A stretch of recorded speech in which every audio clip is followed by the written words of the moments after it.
Jauh sebelum populernya garam meja di kuali masakan tanah air, masyarakat Nusantara dulu mengenal garam krosok sebagai bahan tak tergantikan.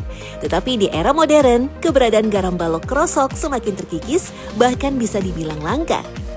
Uniknya, semua punya bentuk yang nyaris sama, yakni punya tonjolan cembung di bagian atas. Kenapa alasannya?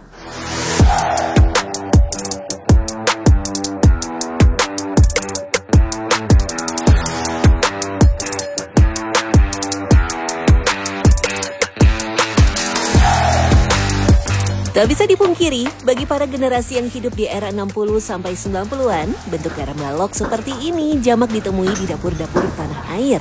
Dikenal juga sebagai garam bata, tekstur garam balok yang kasar mengharuskannya ditumbuk terlebih dulu untuk dicampurkan dalam masakan. Berasal dari garam krosok yang merupakan kristalisasi pertama dari produksi garam, rasa garam balok memang jauh lebih asin dengan kandungan natrium klorida yang sangat tinggi. Asinan ini ya sama yang tabur. Tapi emang kalau yang tabur kan halus. Tetapi sejak tahun 1994, pemerintah mewajibkan kebutuhan yodium dalam garam konsumsi masyarakat. Sejak saat itulah, garam balok semakin langka. Tetapi bagi rumah produksi garam bata di Lewiliang, Bogor, langka bukan berarti menghilang.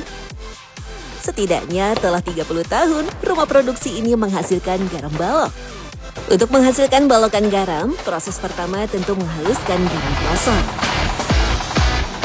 Tekstur garam krosok sendiri dihasilkan dari penguapan alami air laut dan belum melewati proses tahap pemurnian. Warnanya pun cenderung kusam. Warna ini biasanya dipengaruhi oleh tingginya kadar senyawa selain NaCl yang juga ikut mengkristal. Garam krosok sendiri memang dipanen bersamaan dengan cairan sisa kristalisasi yang mengandung magnesium klorida, magnesium sulfat, sampai kalium klorida. Selain itu, tekstur kasar dari garam krosok memang menyulitkan untuk dicetak, bahkan cenderung tak mudah untuk padat. Butiran garam krosok yang sudah halus tergiling biasanya harus segera diproses menjadi garam bata agar tidak rusak. Tanpa campuran komposisi bahan lainnya, cita rasa asin alami dari garam balok akan tetap terjaga dengan baik.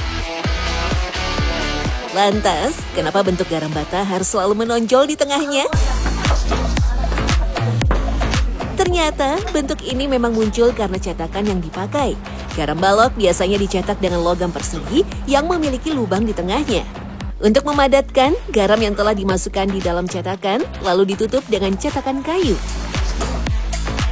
Selanjutnya, cetakan akan dipukul dengan kayu sehingga menghasilkan garam balok dengan kepadatan tinggi.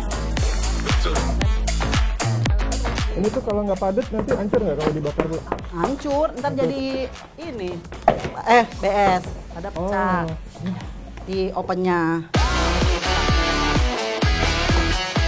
Yang menarik, tonjolan bagian atas seringkali menjadi indikator bahwa adonan garam yang dimasukkan telah melebihi volume cetakan awal. Sehingga ketika ditekan, material akan padat maksimal sekaligus menyisakan sedikit bentuk cembung di atasnya.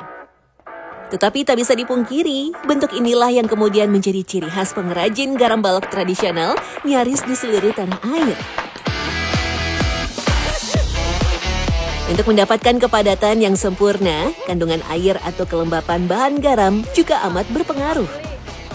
Garam dengan kadar air yang pas akan menjadi kunci keberhasilan dalam proses pencetakan garam bata.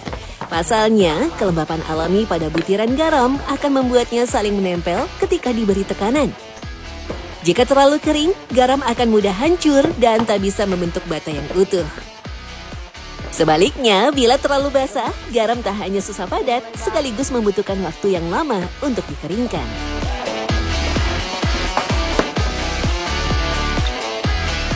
Bu, terus kalau misalkan nempel-nempel gini gimana Bu? Emang ini dilap. Harus pakai lap. Kalau nggak pakai lap, nggak ini.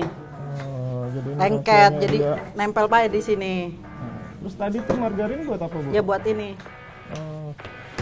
Kalau nggak pakai itu, jadi nggak bisa dicitang, ntar nempel terus. Nggak bisa dicitang. Jadi nempel terus di cetakannya. Dalam sekali produksi, dibutuhkan setidaknya 2 ton garam krosok untuk menghasilkan 2.000 buah garam balok. Setelah tercetak, proses selanjutnya adalah mengeringkan garam balok. Maklum saja, meski terbentuk sempurna dan terlihat padat, garam sejatinya masih sangat rapuh dan mudah hancur. Supaya hasilnya keras maksimal, garam masih harus dibakar atau di oven. Kalau memang setengah matang tetap hancur, saya juga gitu. Jadi harus menghabiskan banyak solar sampai sehari 50 liter solar saya. Jadi rahasia kerasnya itu karena di durasi pengovenannya yang aja 10 jam itu ya, Bu, ya? Iya. Melalui proses pengovenan, sisa kadar air di garam balok bisa dihilangkan dengan maksimal. Pengovenan setidaknya memakan waktu sekitar 10 jam untuk dapat menghasilkan garam balok yang lebih keras, tidak mudah rapuh dan tahan lama saat disimpan atau diangkut. Proses pembakaran mirip dengan batu bata inilah yang menyebabkan garam balok sering disebut sebagai garam bata. Tekstur keras garam setelah melalui proses panjang inilah yang menjadi alasan kenapa garam ini disebut juga dengan garam bata. Garam bata dari Barengkok, Luwiliang, Bogor, Jawa Barat ini hanya produksi mengoven 1 kali dalam seminggu. Dengan harga sekitar Rp5.000 untuk kemasan 1 kg, garam dipasarkan untuk kebutuhan rumah tangga dan UMKM di wilayah Bogor. Sejak nenek moyang kita pertama kali mencicipi rasa asin air laut, garam telah menjadi bagian tak terpisahkan dari kehidupan manusia. Tak sekedar bumbu dapur, garam juga menjadi bagian dari penanda peradaban. Di berbagai budaya, garam juga dipakai menjadi sarana relaksasi, kesehatan, termasuk pembersihan dan penyegaran. Mulai dari terapi rendam hingga pijat garam yang dipercaya mampu melancarkan peredaran darah dan mengangkat energi negatif dari tubuh.